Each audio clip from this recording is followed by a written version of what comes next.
से आ सकते हैं। एक बढ़िया सी रोड बनी हुई है, शांतिपुरम जो चौराहा उससे 50 मीटर पहले एक बाईं तरफ सड़क मुड़ती है, उस सड़क से आप आकर माँ गंगा का दर्शन कर सकते हैं। डायरेक्ट आपको सामने गंगा मिल जाएंगे। माँ गंगा का सबसे अच्छा स्थान है जहाँ से आप दर्शन कर सकते हैं आसानी से।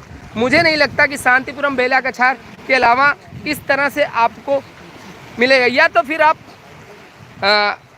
फाफा मऊ पुल के नीचे जो रोड बनी हुई है, जिस पे जो है संगम की तरफ जाते हैं, उस रोड जो लिंक है फाफा मऊ के जस्ट अगल बगल जो रोडें बनी हैं, वहाँ पर आके आप माँ गंगा का दर्शन आसानी से कर सकते हैं। आप गाड़ी से सीधा आइए, सीधा गंगा जी का आपका दर्शन होगा। आप गाड़ी खड़ी करिए और सीधा गंगा उतर के 10 कदम चलने के बाद माँ गंगा का दर्शन हो जाएगा। यहाँ पे आने के बाद ये सारी चीज़ें आपको दिखाई देंगी। और इस तरह का जो सुअवसर है शायद 2013 में आया था, उसके बाद आज 2025 है, कब आया हुआ है।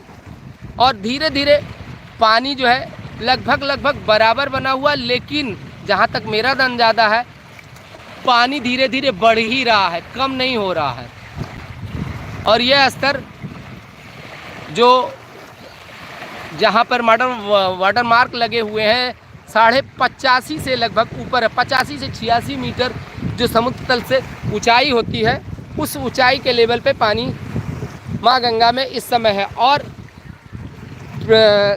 प्रयागराज हाई अलर्ट पे है, क्योंकि जो 84.5 से ऊपर जब पानी पहुंचता है तो प्रयागराज में हाई अलर्ट घोषित कर दिया जाता है। उसके तहत स्कूल और कॉलेज यानी प्राइमरी से 12 तक की क्लासें बंद कर दी गई हैं। प्रशासन ने बंद कर दिया है, क्योंकि बहुत से वाटर लॉगिंग एरिया में लोगों ने अपने मकान बनाए हैं।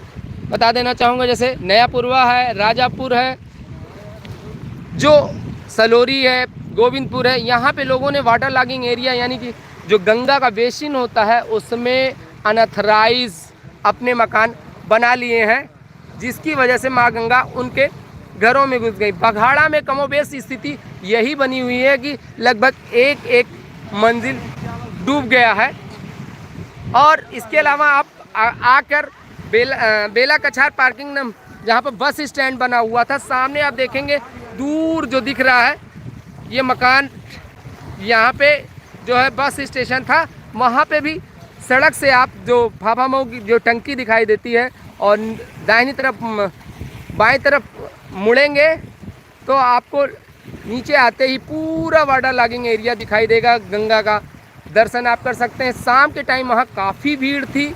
अगर आप यहाँ नियर अबाउट हैं तो मेरा आग्रह है, शांतिपुरम में हो, मलाका में हो, गोनिया में हो और क्या कहते हैं थरवई में भी चलेंगे, वहाँ से भी रिपोर्टिंग करके आपको दिखाएंगे किस तरह का आपको नज़ारा दिखाई देता है। आप देखेंगे तो वाकई में बहुत खूबसूरत नज़ारा इस समय है।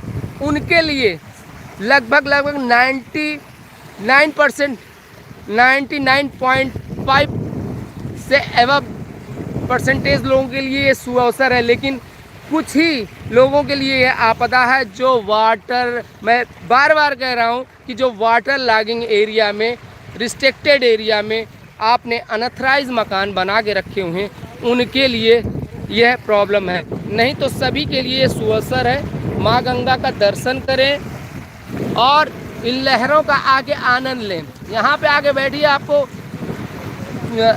स्वास्थ्य लाभ लेना है तो ज़रूर आएँ, क्योंकि इन लहरों को देखने के बाद, क्योंकि तेज़ी से लहरें आती हैं और किनारे को टकरा के रुक जाती हैं, तो आपको इससे बहुत कुछ सीखने को मिलता है कि अगर आप किसी चीज़ में असफल हो रहे हैं तो प्रयास ना छोड़ें।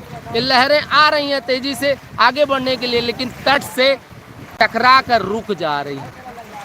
बहुत खूबसूरत। आप देखिए कि पक्का है, नो डाउट पानी अब बढ़ने ही वाला है और पानी बढ़ेगा, क्योंकि जब भी लहरें तेज़ी से तट को टकराती हैं कहा जाता है पानी का स्तर बढ़ता है और पानी ज़रूर बढ़ेगा। अगर स्थिर होती हैं तो धीरे धीरे पानी कम होता है। ये हलकोरे जो मार रही हैं लहरें, हिलोरे मार रही हैं,